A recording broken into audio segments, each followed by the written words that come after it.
Assalamualaikum warahmatullahi wabarakatuh. Perkenalkan, nama saya Yulvina Renanda Toheke, Stambuk A401-19205. Saya di sini akan menyelesaikan tugas MIT Sains SD. Baik, dengan soal pertama, yaitu setelah mempelajari konsep dasar sains, bagaimana hakikat sains menurut pendapat Anda? Jelaskan juga hakikat sains dari segi produk, proses, dan sikap sains menurut pendapat Anda. Nah, menurut pendapat saya, dari konsep dasar sains ini adalah landasan untuk berpijak dalam mempelajari IPA yang mengandung 3 unsur ini, yaitu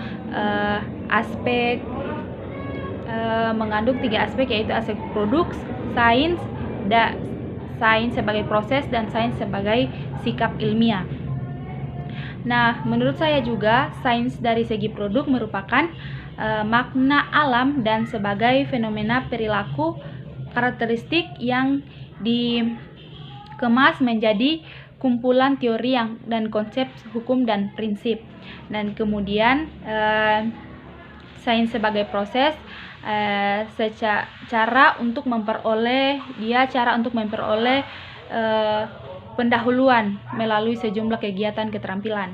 Yang ketiga itu sains sebagai sikap ilmiah,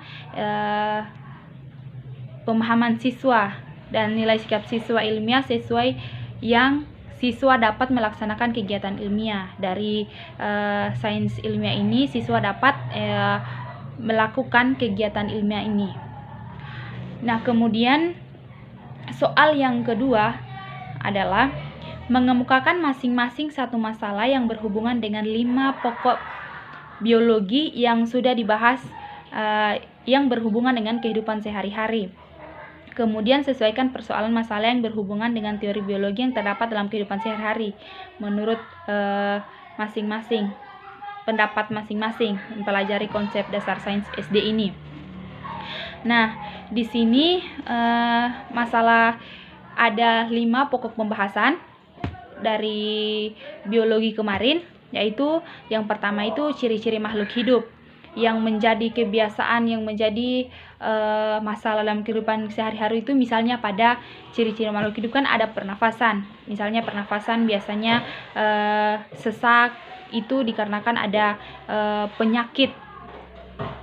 Ya, biasanya ini ada perobatan khusus misalnya bagi pernafasan ini. Nah, yang kedua ini adalah hubungan makhluk hidup dengan lingkungannya. Di sini saya mengambil permasalahan bagaimana keterkaitan makhluk hidup dengan lingkungannya. Jawabannya di sini, bentuk suatu sistem ekologi yang disebut dengan ekosistem, di mana makhluk hidup saling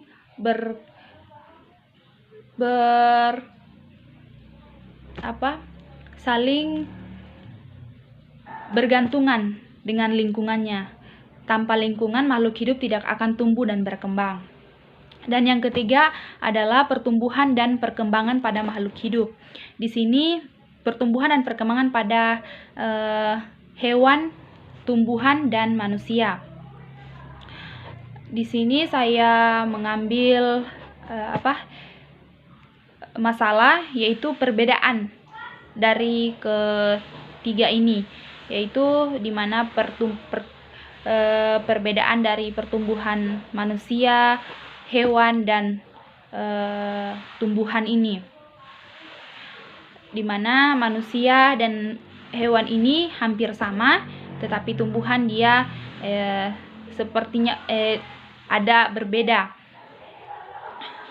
mendapat perbedaan dari perkembangan pada tumbuhan, pada hewan dan manusia. Dia misalnya pada biji-bijian, dimulai dari peristiwa penyerbukan dan selanjutnya serbuk sari misalnya. Dan kemudian pada pembahasan yang keempat yaitu struktur tubuh manusia. Nah, di struktur tubuh manusia ini misalnya penyakit pada yang dialami orang tua, misalnya di bagian tulang, misalnya osteoporosis, yaitu kondisi yang dialami pada tulang lanjut usia, keropos sehingga tulang mudah rapuh. Itulah permasalahan yang di struktur tubuh manusia ini, misalnya terjadi pada tulang. Dan kemudian juga pada yang kelima itu sistem organ pada manusia, misalnya sistem organ pada pencernaan. Misalnya pada pencernaan terdapat masalah. Jadi itulah sebabnya kita akan mengalami masalah. Mungkin ada penyakit terjadi pada pencernaan kita. Jadi kita tidak akan merasa enak atau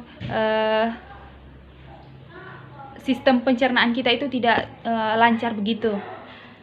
Itulah masalah-masalah dalam kehidupan sehari-hari dalam kelima pembahasan ini. Kemudian masuk pada ketiga, soal yang ketiga, yaitu bagaimana penerapan konsep sains dari kelima ini, penerapan di sekolah dasar. Misalnya pada ciri-ciri makhluk hidup. Misalnya pada ciri-ciri makhluk hidup kita dapat menjelaskan, contohnya anak-anak, ciri-ciri makhluk hidup seperti apa. Misalnya bernafas, bergerak, memerlukan makanan. Yang kedua, hubungan makhluk hidup dengan lingkungannya. Kita bisa menjelaskan, misalnya